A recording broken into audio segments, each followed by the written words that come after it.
Hey everybody, welcome back to my channel. I'm Ronzoni.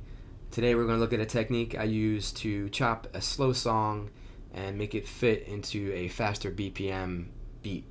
I don't pitch or time stretch it with this technique. It's the way I use the chops. Don't really have a name for this technique, but I'll show you how I do it, and I'll show you a few other Ableton tips and tricks as we go. So if that's your thing, let's get started.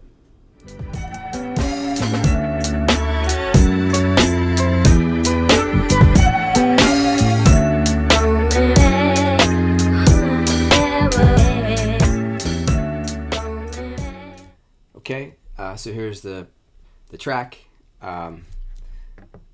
It's split into two groups. One group is chops, one group is drums.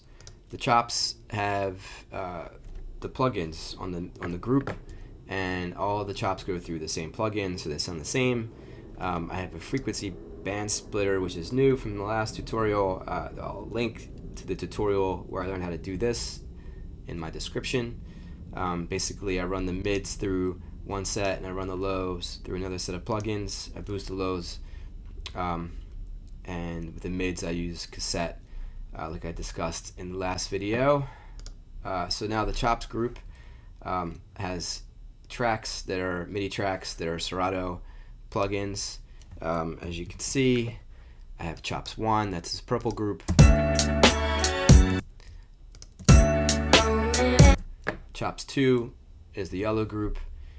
So basically I just start with chops 1, and then I duplicate my way through the song to get all the pieces I want, and then I rearrange it into my own track, which is the hardest part, is the arrangement for sure. As you can see here, I have all different parts of the track, transitions from different parts of the song just to make it fit. It could be a challenge. In this track here, I flattened it and did some fades, which is really easy when you flatten. To flatten a track, you right click on it, you freeze, and then you can flatten it.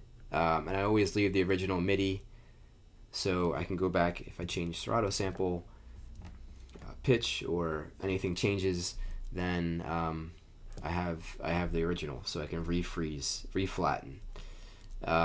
Here I'm using a different part of the song altogether to make this transition work.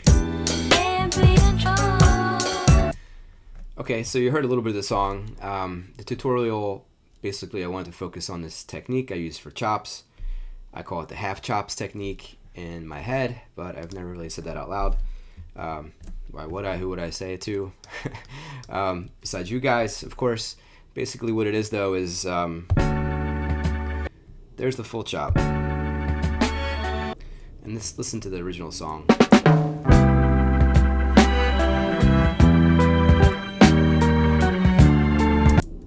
So it's slow, and I like the sound. When I started doing the chops, which I usually do my quarter note chops, when I was playing it back,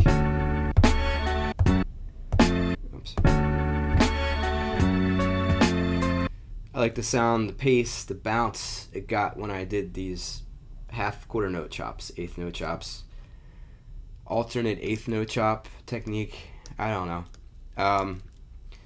It sounds good to me, and that's what's important, right? You want to make things that sound good to you.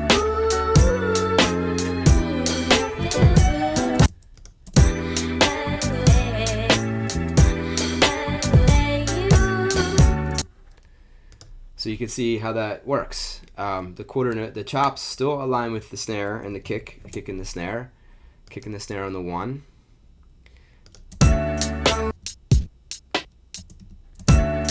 Not much happening in the drums here, but there's a lot of drums in the sample, so I don't need hi-hats, I don't need open hats and things, because they're already kind of in the sample. That kind of made it easy there. And here's another project where I use this technique. I think this one I didn't.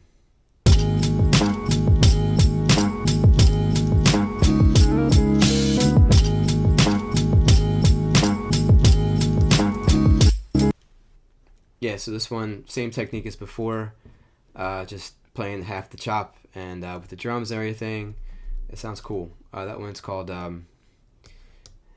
Braciola, spelled B-R-A-C-I-O-L-A, bop.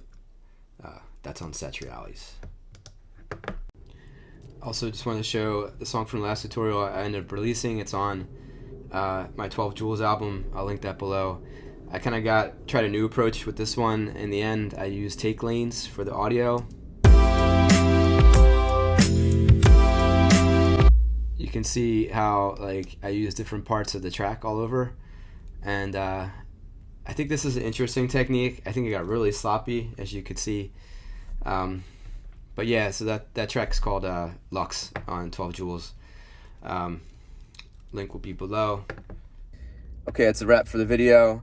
I forgot to do this end bit here, this part, so I'm in the van before I edit, and doing it now. And I hope you enjoyed the video.